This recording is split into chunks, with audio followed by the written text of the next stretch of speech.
दोस्तों नमस्कार। आज हम बात करेंगे भारत के एक ऐसे इलाके, उस क्षेत्र के विषय में जो आज तक मुगलों के अधीन नहीं हुआ, जिसकी जानकारी देश के नई पीढ़ी के लोगों को अभी तक नहीं है।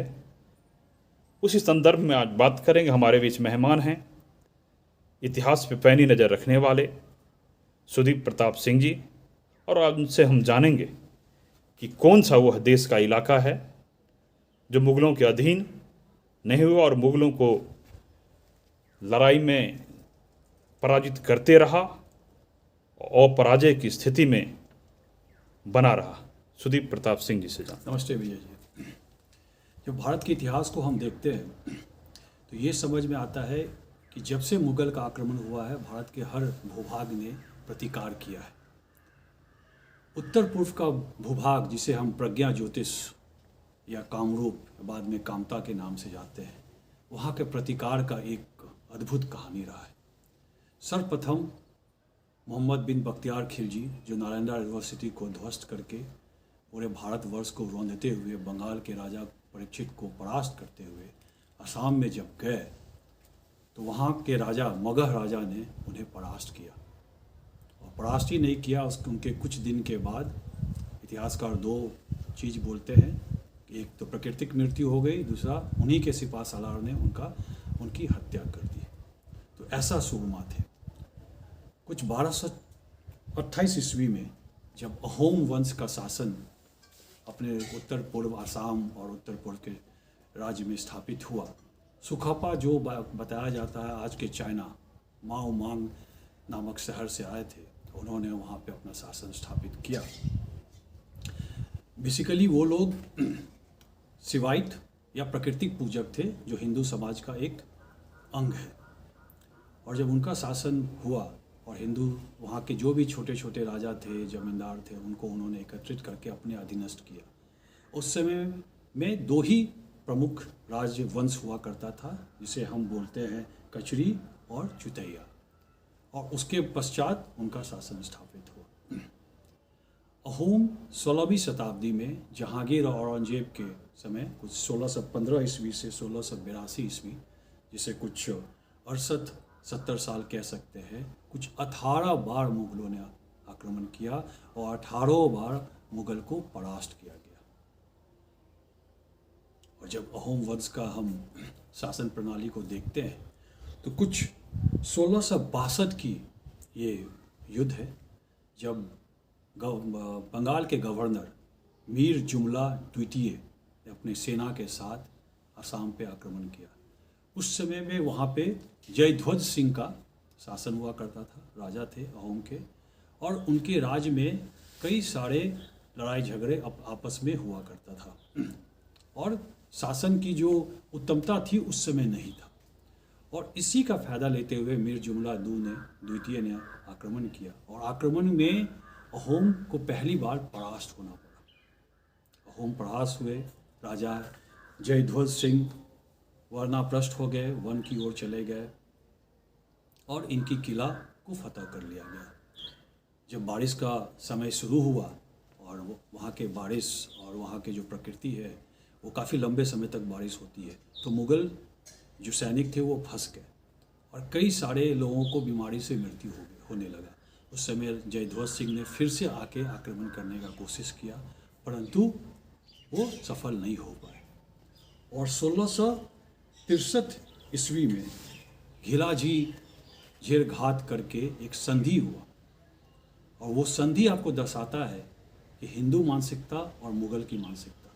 संधि में जो पैसा, हाथी और राज का जो अधीन था वो तो हुआ ही, उनकी राजकुमारी जो अवयस्क थी, जो एडल्ट नहीं हुई थी, जिनका नाम था रमानी घबरू, उनको भी संधि के रूप में अपने हरम में ले जाने के लिए लिया गया।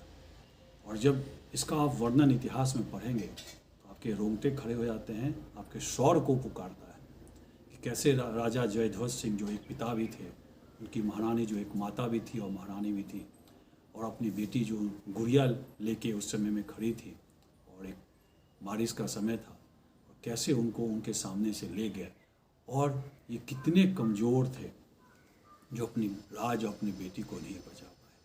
उसके कुछ दिनों के बाद राजा जयध्वज सिंह का मृत्यु हो गया और उसके पश्चात चक्रध्वज सिंह का शासन आया।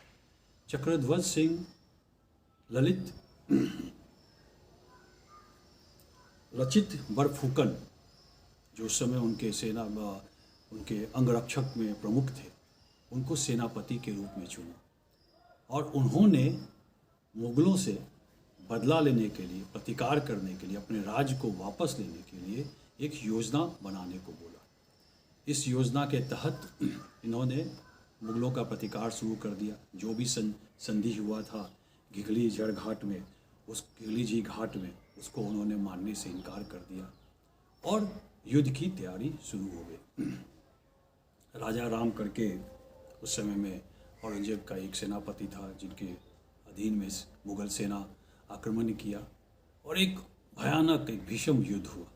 और एल्बॉय करके एक जगह है जहाँ पे बताया जाता है कि एक दिन में हिंदू अहोम के 10,000 सैनिक की हत्या हुई।